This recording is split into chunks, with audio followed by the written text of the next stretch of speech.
لوگ اس سے زخموں سے چور ہیں، ہم اس کی شدید مذمت کرتے ہیں اور یہ مطالبہ کرتے ہیں کہ جو پاکستان کا سیکورٹی آپریٹس ہے، جتنے بھی لا انفورسمنٹ کے ادارے ہیں سارے، آپ میڈم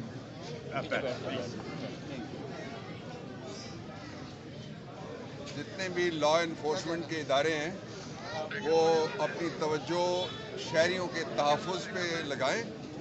یہ ہم اس لیے کہہ رہے ہیں کہ آج چھٹا دن تھا کہ ایک شہری جو پارلیمنٹرین بھی ہے اور سب سے بڑی پارٹی کا عہدیدار ہے، اس کو راولپنڈی اور اسلام آباد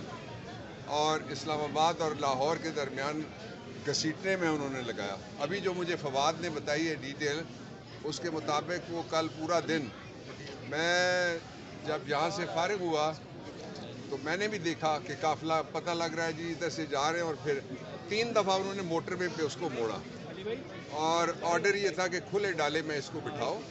ہمیں فواد کو بھی اپنی پرواہ نہیں تھی اور ہمیں اپنی پرواہ نہیں ہے، لیکن پولیس کے وہ نوجوان بچے جو کسی کے بیٹے ہیں، کسی کے بھائی ہیں اور کسی کے رزق کا ذریعہ ہیں، ان کو فواد کے ساتھ اور پاکستان تحریک انصاف کی آزادی موومنٹ کے ساتھ انہوں نے سزا دی ہے۔ میں اس کی شدید مذمت کرتا ہوں جو رویہ اختیار کیا گیا ہے، اور میں اس بات کی بھی مذمت کرتا ہوں، ہم نے بڑی ریسٹرینٹ شو کی ہے۔ آج میں نے کتاب کھول کے جج صاحب کو دکھائی اور ان کو میں نے بتایا کہ 228 ایک دفعہ ہے تعزیرات پاکستان کی، جس میں لکھا ہوا ہے کہ عدالت کا حکم اگر کوئی نہیں مانے گا on face of the court contempt اس کو سمجھا جائے گا، اور سمری پروسیڈنگ اسی وقت اس کو سزا ہو سکتی ہے۔ تو پھر میں نے ان کو بتایا، میں نے کہا کہ یہ جو قانون ہے توہین عدالت کا، یہ زیادہ تر وکیلوں کے خلاف استعمال ہوتا ہے، اور جو توہین ریاست کا قانون ہے وہ زیادہ تر پاکستان تحریک انصاف کے خلاف استعمال ہوتا ہے۔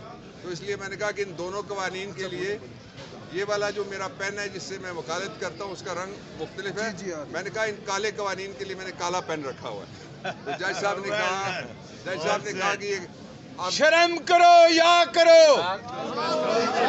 شرم کرو یا کرو۔ میں نے ان سے درخواست یہ کی تھی کہ آپ بیل بانڈ لیں، 91 ایک پروویژن ہے اس میں، فواد کو رہا کریں، لیکن میں ساتھ یہ بتانا چاہتا ہوں کہ ہم نے کوئی لیگل آپشن اور کوئی لیگل راستہ ہم نے چھوڑا نہیں ہے، اور کل ہم نے جو بیل لگائی ہوئی ہے فواد کی، وہ کل اس کی تاریخ ہے۔ یہیں پہ ایک سیشن جج صاحب ہے ان کے پاس، وہ صبح کے وقت میں انشاءاللہ لگے گی، اور مجھے امید ہے کہ وہ درخواست ضمانت بڑی وزندار ہے اور اس میں اچھے نتائج کی ہمیں امید ہے۔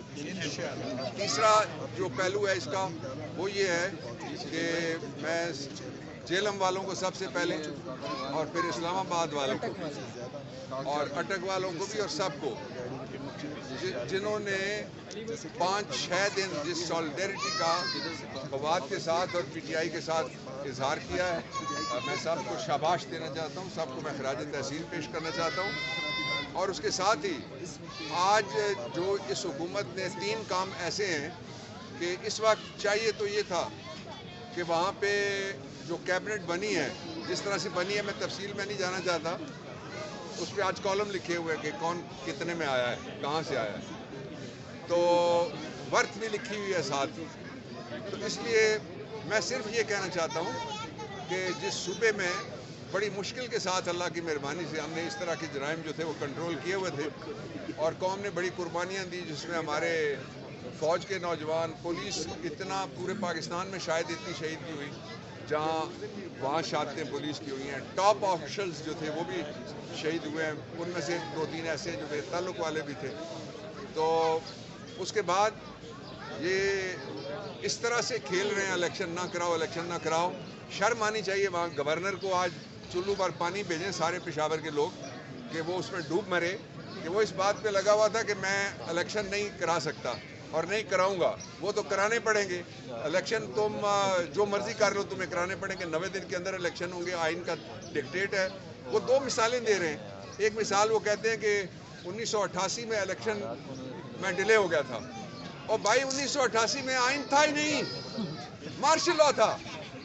اور دوسرا تھا ایک سوال وہ بھی اٹھا رہے ہیں، وہ کہتے ہیں جی کہ جب بی بی کی شہادت ہوئی تو اس وقت کیا تھا؟ اس وقت بھی مارشل لا تھا.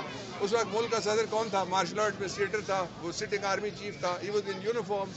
اس لیے کیوں اپنے آپ کو بیوقوف ثابت کرنے پہ تلے ہوئے ہو؟ لوگوں کو بیوقوف بنانے پہ میں نہیں کہوں گا آپ کہ you want to prove to all اس کہ جی آپ کیا ہیں. وہ ہمیں پتہ لگ گیا آپ کیا ہیں. جس طرح سے آپ نے بھیک مانگی ہے وہی پتہ لگ گیا تھا.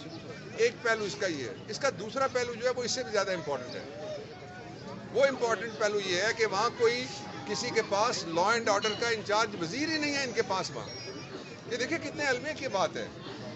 لا اینڈ آرڈر کا جو وہاں کے جس کو آپ ہوم منسٹر کہیں, یہی کہتے ہیں جی ہوم منسٹر جس کو آپ کہیں, وہ اوپر ہوتا ہے انٹیریئر منسٹر, وہاں ہوم منسٹر ہوتا ہے.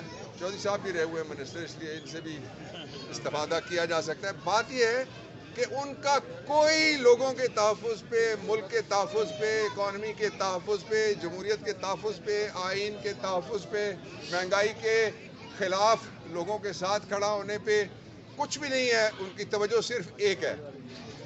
ایک توجہ ان کی یہ ہے کہ ان کے پیسے بچ جائیں, جو بڑی حد تک وہ کامیاب ہو گئے کہ کیسز ڈیلے ہو گئے. میں ریکارڈ پہ آنا چاہتا ہوں. I just wanted to come on record and tell every Pakistani. میں سارے دوستوں کو بتانا چاہتا ہوں, اور بھائی بہن جو دیکھ رہے ہیں, سن رہے ہیں, سنیں گے, ان کو بتانا چاہتا ہوں, ایک بھی کیس ختم نہیں ہوا, ایک بھی میرٹ پہ نہیں چلا, ایک کا بھی میرٹ پہ فیصلہ نہیں آیا. یہ خود مت ہو کہ تمہیں کوئی دے کے چلا گیا ہے NRO2. سب کیس انہوں نے کہا ہے نیب کے اختیار سے باہر ہو گئے. آئین کا آرٹیکل ہے ایک, اور ایک ضابطہ فوجداری میں لکھا ہوا ہے کہ دوسری دفعہ ٹرائل نہیں ہو سکتا. ٹرائل ہوا ہی نہیں ہے, فرد جرم لگی نہیں ہے, شہادت آئی نہیں ہے, فیصلہ ہوا نہیں ہے. تو اس لیے یہ سارے کیس میں بتانا چاہتا ہوں NRO2 لینے دینے والوں کو کہ یہ لینا دینا تو اپنی جگہ ہے, لیکن یہ کیس ہم کہیں نہیں جانے دیں گے. ادھر ہی ہے کیس انشاءاللہ.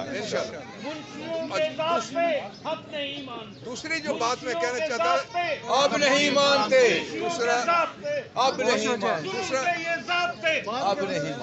دوسرا جو میں کہنا چاہ رہا تھا اس پہ ذرا آپ توجہ کیجئے گا. وہ یہ ہے کہ آپ سیلری ہیں سارے, مجھے پتا ہے آپ کا ٹیکس ایٹ سورس کٹتا ہے.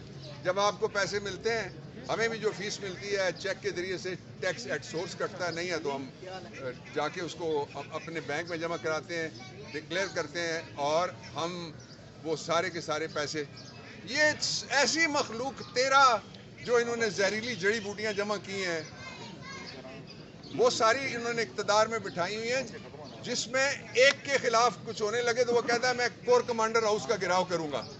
دوسرے کے خلاف ہونے لگے تو وہ کہتی ہیں کہ میرے پاس سب کی ویڈیو ہیں. تیسرے کے خلاف ہونے لگے تو وہ کہتے ہیں میرا تو کچھ ہے ہی نہیں, میرے بیٹوں سے پوچھو. بیٹوں کے خلاف کچھ ہونے لگے تو وہ کہتے ہیں کہ میں پاکستان واپس نہیں جاؤں گا. تو یہ سارا جو انہوں نے ڈرامہ کیا ہے, اس کا نتیجہ آج یہ نکلا ہے کہ کوئی سیلریڈ آدمی کسی سیلری پہ بھی بیٹھا ہوا ہو, حلال کے پیسوں میں اس کا گزارا ناممکن ہو گیا. اور اس کا نتیجہ کیا ہوگا؟ اس کا نتیجہ سری لنکا سے اگلا ہوگا. سری لنکا اتنا سا ملک ہے پاکستان کے مقابلے, 22 کروڑ لوگوں نے روٹی کھانی ہے, 22 کروڑ لوگوں نے ٹریولنگ کرنی ہے, 22 کروڑ لوگوں نے بچیوں کی شادیاں کرنی ہیں, اس میں سے جو میریجبل ایج میں جتنے بھی خاندان چلے گئے ان کے بچے, انہوں نے شادیاں کرنی ہیں. کون ہے جو خریدے گا 2,09,000 روپے کی 1 تولے کی؟ کسی کے پاس پیسے ہی نہیں ہیں جو مڈل کلاس لوگ ہیں, فکسڈ انکم گروپس والے. اس لیے میں آپ سب سے کہتا ہوں, بول کے لب آزاد ہیں تیرے, بول کے جہاں اب تک تیری ہے, بول کے ستواں جسم ہے تیرا, بول زباں اب تک تیری ہے. عمران خان کی کوئی لڑائی نہیں ہے اکیلے کسی کے ساتھ, بابر اعوان کا کسی کے ساتھ کوئی جھگڑا نہیں ہے. یہ جو یہاں پہ جتنے دوست کھڑے ہوئے ہیں ان کا کوئی ذاتی مقصد نہیں ہے. ہم آزادی کی جنگ لڑ رہے ہیں, اور آزادی آپ نے دیکھ لیا کہ 2.5 سال میں اکانومی کو صحیح راہ پہ ڈال کے, اتنے ہی پیسے تھے ہمارے پاس, اور اس سے بھی بری حالت یہ کہتے تھے کہ خزانے کی ہوئی ہے. اس میں آپ نے دیکھا کہ ساری جگہ پہ لنگر خانے چلے, آپ نے دیکھا پناہگاہیں چلیں, آپ نے دیکھا کووڈ کے دوران لوگوں کے گھروں میں پیسے گئے, آپ نے دیکھا کہ عمران خان نے اس اکانومی کو چلا کے دکھایا تھا. تو اس لیے یہ سارے جتنے بھی تھیٹر لگائے جا رہے ہیں, پاکستان کے لوگوں کی توجہ ہٹائی جا رہی ہے مہنگائی سے, وہ نہیں ہٹے گی, اس لیے کہ مہنگائی اور بڑھ جائے گی. آج 24 گھنٹے ابھی نہیں ہوئے. آج آپ مارکیٹ میں جائیں گے آپ کو پتہ لگے گا کہ جو پیاز 250 والا تھا وہ 350 پہ ہوگا. اچھا ڈاکٹر صاحب ایک سوال ضروری کرنا چاہتا ہوں. ہر ہفتے بعد 2 ہفتے بعد یہ اطلاع آتی ہے کہ عمران خان کی گرفتاری ہونے والی ہے. یہ معاملہ کیا ہے؟ یہ خواہشیں لوگوں کی بولتی ہیں, لوگوں کی ضرورتیں بولتی ہیں, یہ لوگوں کی چیخیں بولتی ہیں جو آپ کو سنائی دے رہی ہیں. گرفتاری کس میں؟ ہم ساری اوفینسز جتنے بھی لگے ان پہ ہم بیل میں, کوئی گرفتاری انشاءاللہ نہیں ہونی. اور دوسرا یہ ہے جو گرفتاری پہ ڈرے گا وہ تو لندن میں ہوگا بھائی, وہ ادھر ہی ہے. ڈاکٹر صاحب آخری سوال کا جواب دے دیں. ملک احمد خان صاحب آخری کیوں؟ You are very young. نہیں سر, اس دستور کا ملک احمد خان صاحب نے کہا کہ اگر 90 دن کے اندر بھی صوبائی اسمبلیوں کے انتخابات نہیں ہوتے تو آرٹیکل 6 نہیں لگ سکتا. اس کا جواب دیجیے. کس نے کہا ہے؟ ملک احمد خان صاحب. وہ جس کو سوال جواب کرتا تھا وہی ریٹائر ہو گیا. Thank you sir, thank you.